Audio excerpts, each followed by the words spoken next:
Percayalah pada dirimu sendiri dan semua yang kamu miliki. Ketahuilah bahwa ada sesuatu di dalam dirimu yang lebih besar dari rintangan apapun. Maya Angelou.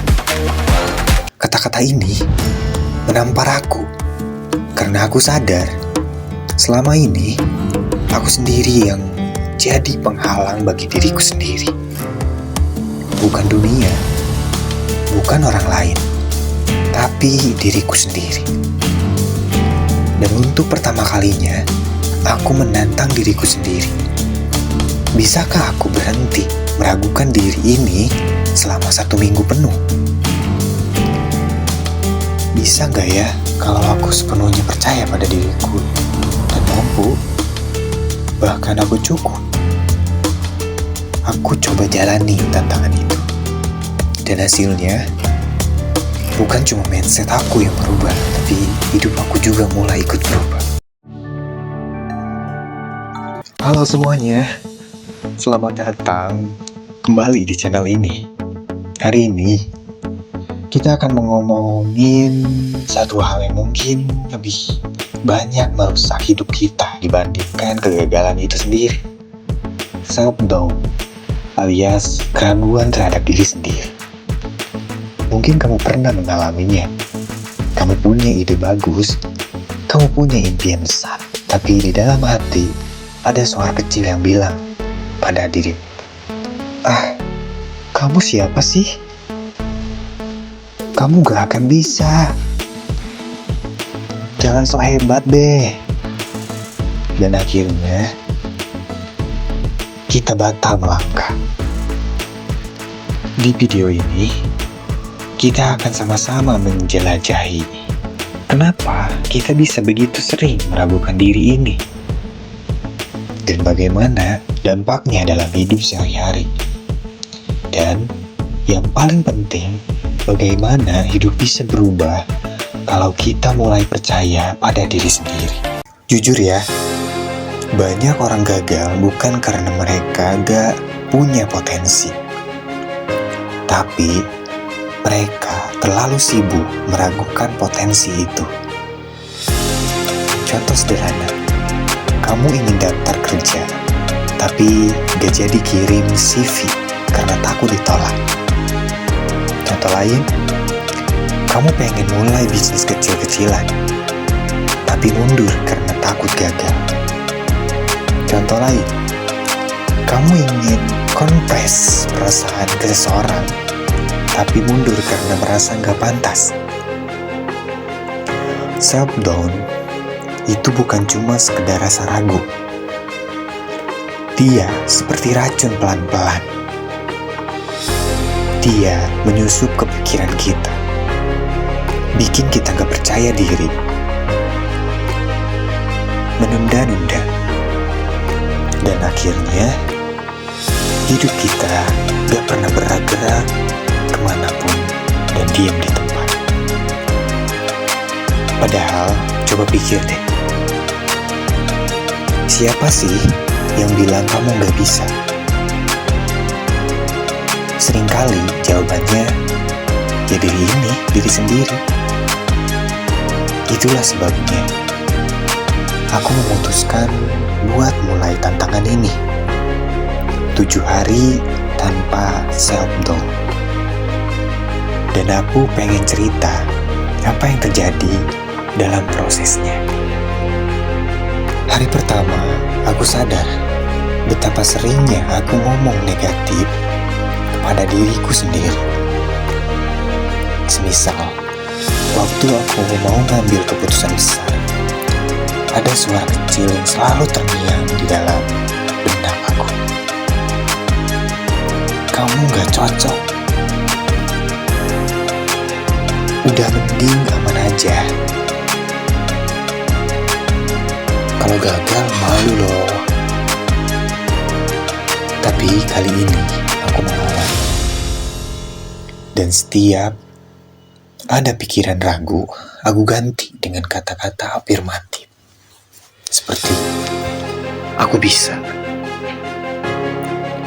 Coba dulu, kamu berhak untuk belajar. gagal itu bagian dari pertumbuhan. Aku juga ingat cerita Maya Angelou. Waktu dia muda, dia sempat trauma, gak bisa bicara selama bertahun-tahun.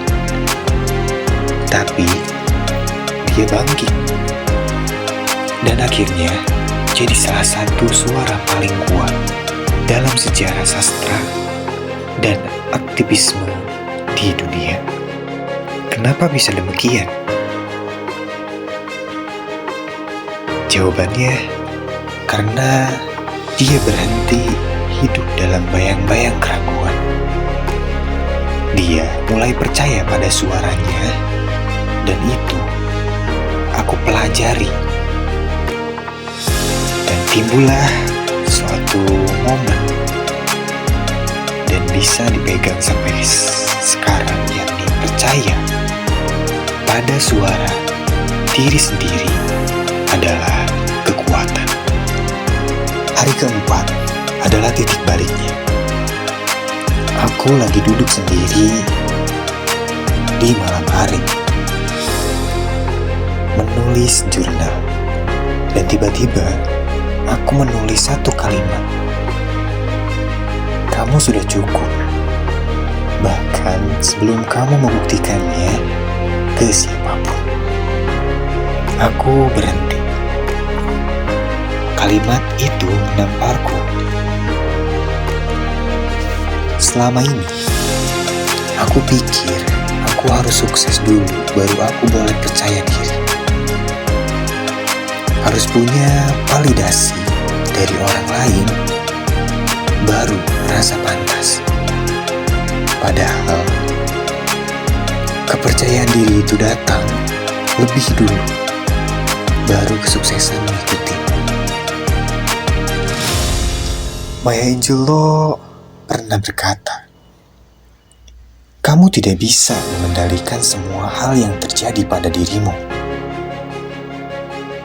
Tapi kamu bisa memutuskan untuk tidak dikuasai olehnya.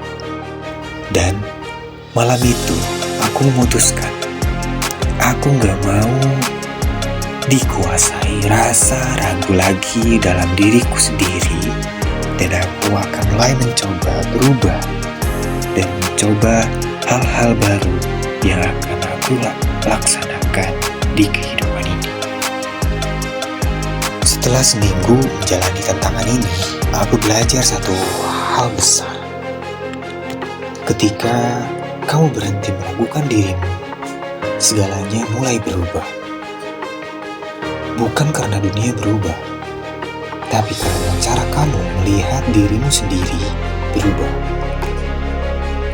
Dan ketika kamu mulai percaya, kamu jadi lebih berani ambil langkah. Kamu terbuka terhadap peluang, dan kamu punya energi positif yang menular ke sekitar. Kamu gak harus jadi sempurna untuk percaya diri, dan kamu hanya perlu menerima dirimu sendiri. Sekarang giliran kamu. Pernah gak kamu merasa dirimu gak cukup baik? Apa bentuk self-doubt yang paling sering kamu rasakan? Dan apa yang kamu lakukan untuk melawannya? Tulis di kolom komentar. Aku pengen baca cerita kamu, karena bisa jadi kisahmu juga menginspirasi orang lain. Dan kalau kamu suka konten seperti ini tentang pertumbuhan pribadi, kepercayaan diri, dan motivasi, tonton terus dan stay terus di channel ini. Itu akan membantu kamu menggali kekuatan di dalam dirimu. Jangan lupa like dan subscribe, dan nyalain loncengnya biar gak ketinggalan video-video selanjutnya. Dan ingat, kamu jauh lebih kuat, lebih bijak, dan lebih mampu dari yang selama ini kamu kira.